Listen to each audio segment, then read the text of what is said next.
Welcome, I'm Jan Nickman. I hope you're enjoying your journey through Planetary Traveler as much as we enjoyed creating it.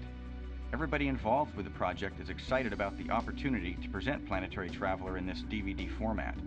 Among other things, it gives me a chance to tell you a little bit about the making of PT.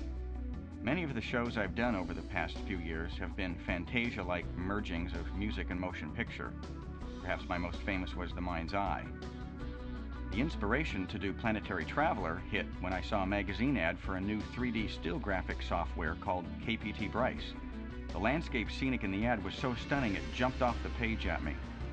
I thought if only there was a version of the software that could animate, I could create a show of incredible alien worlds. The company that created Bryce, HSC Software, now called Meta Creations, happened to be just down the road from where we were living in Ojai, California. I talked about my concept with John Wilczak, head of HSC, and he was intrigued. They were, in fact, just starting the very early designs of an animation version of Bryce. Rob Sonner of Meta Creations, who later became the lead animator for the project, directed me to Rodney L'Ongnion, an artist that knew KPT Bryce very well and was doing some animation experiments with it.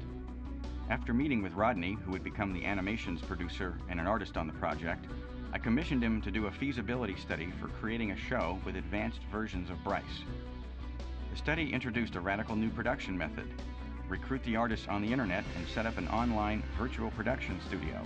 Production meetings, artwork sent as email, and direction would all take place online.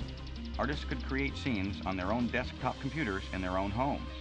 The only central location would be the render farm of 10 Macintosh computers that rendered the finalized animated scenes. Rodney's conclusion: I think we can do it. Meta Creations agreed to provide us with developmental animation versions of the Bryce software. After recruiting 6 more best of the best digital Bryce artists, we had our team. Now what were the worlds going to look like? Rodney came up with concepts of several different kinds of planets. There was a frozen world, a desert world, a gas giant, hell world, and so forth. Artists were asked to create scenes that would fit into any of these ideas, as well as encouraged to create their own concepts for a world. Rodney suggested that artists email the other artists their scenes in the hopes of a cross-pollination. For example, one has a sky that would work well in another artist's landscape. I had my doubts that the artists would collaborate at this level, but was pleasantly surprised at the great collaboration that did indeed take place. Earlier in my career, I had done a lot of aerial cinematography. I put together a video of some of my aerial scenics and sent it to the artists.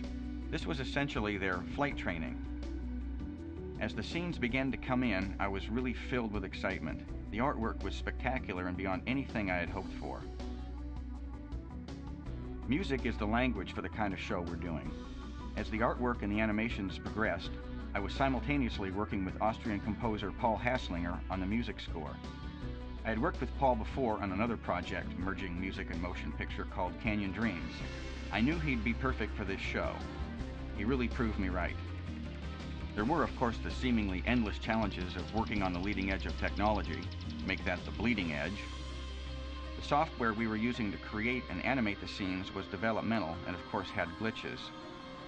The virtual production studio, as we were calling it, had its downside with a lag time associated with not having everyone in the same room.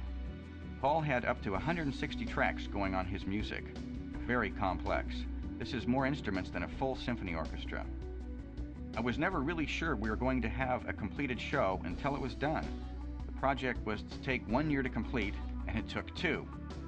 Actually, in the world of production, double the amount of time is not that unusual. It was certainly not out of line on this one. Still, I know I speak for everyone when I say that we all thrived on the challenge and are proud of the results. It would never have happened had everyone not had an incredible trust in everyone else and in the project itself.